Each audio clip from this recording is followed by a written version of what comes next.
having the idea that you're going to grow your profits by 7 or 10% or 20% in a year is not the right strategy. Let me explain why. Before we get started, please make sure you subscribe to this video. That way, when we release new business advice, you will be notified first. Take care. Today, we're going to talk about how to find and exploit the hidden profits in your business. Hi, my name's Gordon De Silva, and while I'm playing a little bit loose with the idea of the hidden profits, the truth is they are profits that really aren't being exploited in your business.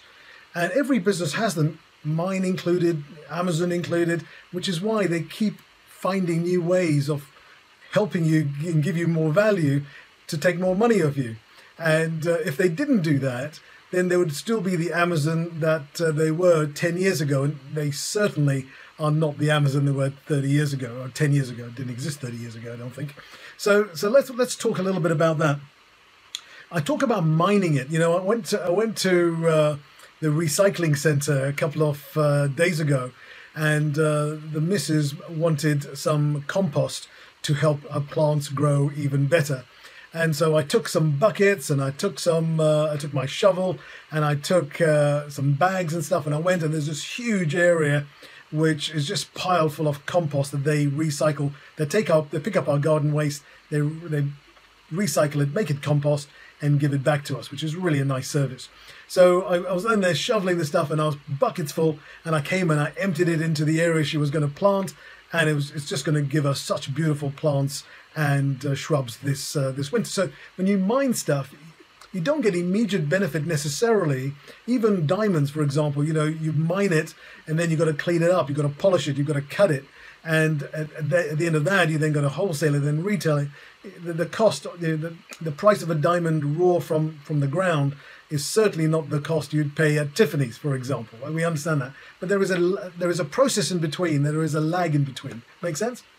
So the idea for this is that we want to get consistently growing profits. We don't want a big spike in profits one year and a massive crash in profits the next. That is stressful at best and unproductive at worst, right? So we want a consistently growing thing, because then we can just relax and we just know it's going to grow. And I did a calculation here. I'm going to do it with you right now. I'm going to take 1,000 as an example. It could be any number, but I take 1,000. I'm going to multiply it by 10%, 1.1, and I'm just going to click the button here. So after 1 year, that's 1,100. After 2 years, 3 years, 4 years, 5 years, 6 years, 7 years, you can see it's nearly 2,000. It's nearly doubled in 7 years, and in 8 years it's certainly gone way over double. So the idea is that, you know, we could increase profits by 20%, 25%, 30%. I just wanted to demonstrate that for a 10% increase within 7 years, your profits could be doubled. Now, I don't know what your profits were 7 years ago, but if they weren't half what they are now, then this is something that you may want to pick up on and understand and build into how you operate your business. It is powerful stuff, and I think it's compounding. And I think somebody like Einstein said it's like the 8th wonder of the world, which truly it is. When you get compounding to work well for you, it just builds. It is absolutely beautiful. So that's what we want, and you know, and I just want you to imagine, you know, you've got a mine. It's inert at the moment. It's maybe worth something, but when you start digging those diamonds out, and if you had a whole thing where you'd mine it, grade it, polish it, cut it, and then retail it, the profit margins would be absolutely gigantic, right? And if, like Amazon, you kept improving the processes and improving what you do, then you can make even more growing profits. So you can double it.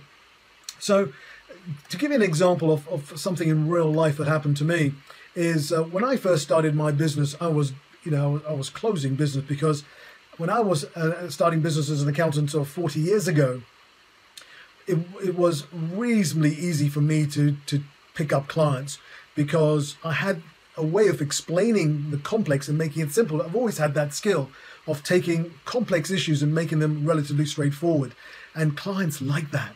They like the ability to understand what's going on, because now when they understand it, they can take action on it. And so what happened was I was closing, and so I didn't pay any attention. I was just closing business. And then I had a tragedy in my life, in my family, and I took a large time off. Now, just to be completely straight with you, my business didn't grow at the same 15% while I took time off. I took 7 years off, 8 years off. My business did not keep growing at 15% throughout those 7, 8 years. The growth, in fact, more or less stagnated, right? So it didn't lose. The business wasn't getting smaller, but it stayed the same. Now, I don't know how many businesses could leave their business for 7, 8 years and have the same income from it 7 or 8 years later than they did when they were working sort of full-time in the business.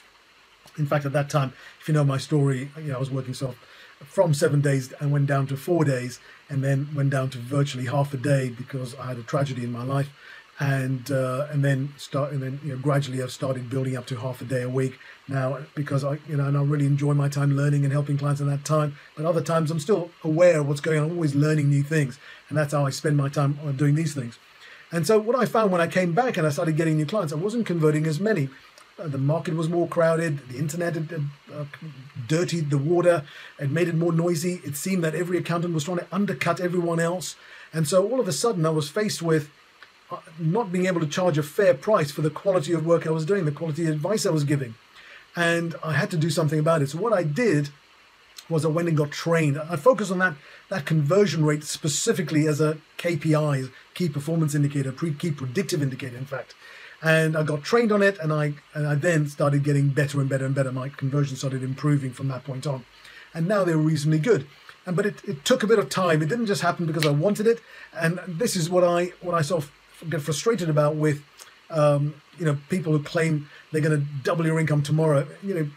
If you pay them any money, make sure there is a money back guarantee, because I give money back guarantees, but I don't suggest we're going to double your profits inside 3 months, 6 months, whatever. It takes a bit of time, especially if you're an established business. New businesses, if you're making $100, £100, you can double that in a second. That's not a challenge. It's when you're making 60, 80, 100,000 or more, then it takes a little bit of time to double that income. And then what that does is then allows you to have the lifestyle and quality of time that you probably wanted when you first started the business. I know when I first started my business, I wanted more free time to spend with my family. I was so stressed out and at work, and I was giving them all my best time, and I was getting just a fixed salary, and I felt I could do better to look after clients than they were doing. And honestly, I did. I kept clients. I was earning really good money and stuff. So anyway, what I want you to sort of consider now is, what are you going to do with this information? Because just having the idea that you're going to grow your profits by 7 or 10% or 20% in a year is not the right strategy. Let me explain why. Profits is a result. It's not something you can control. It's a result of a whole host of things, like the number of leads, your conversion rate, your prices, there are so many things. And we have got a little booklet called 50 Ways to Increase Your Profits by 1%. Now, if you take 20 of those and you apply them, at the end of a year, your profits increase 20%. It takes a lot less. Shall we do that? Let's do that quickly now, right? Let's find out. Let's cancel this. So we got 1,000, and we're going to multiply this by 1.2, which is 20%. So here, after 1 year, 1,200, 2 years, 3 years, 4 years. In 4 years, you've doubled your business income. Now, why do I talk about profits and not sales? This is something else that sort of a little bit frustrates me in the marketing place, is that people go, we can double your income, talking about sales. And I like talking about profits, because there is no bank in the world that's going to allow you to bank your sales. They'll allow you to bank your profit and spend your profit. You can't spend sales. There's a whole lot of costs that come of that, which is why I'm really heavily focused on profitability, because profit is what sticks in your bank account. Profit is what you can take and spend on your house, on your holidays, on your family, on training, on assets, on a car, a boat, whatever it is that floats your boat. For me, it's holidays. For me, it's training. I spend ridiculous amounts of money on training. So if you'd like the little booklet, the 50 things you could change to increase your profits by 1%, then just let me know, and I'll send it to you. I'll send you a link to where to get it. All right, this is Gordon wishing you well. You take really good care of yourself. I am looking forward to seeing you again. Tomorrow's Friday, last day of this series. I wonder what I'm going to talk about. Any ideas? So far, we've covered some really cool topics. Hopefully, you've watched all 5. or you will watch all 5 by the end of the week, and I'll see you soon. You take care. Goodbye. And if you're watching on YouTube, please give it a thumbs up if you liked what I covered today. Please give it a share with your community. If you take the link and paste it and send it to some people, if you think some of your friends or colleagues who are in business, typically service businesses in the English-speaking world, if you think they could be helped by the message. And of course, click the subscribe little red button down below, a little bell, ding ding. If you click on that, then you'll be alerted whenever I do a new video on YouTube. Take care, all the best, goodbye.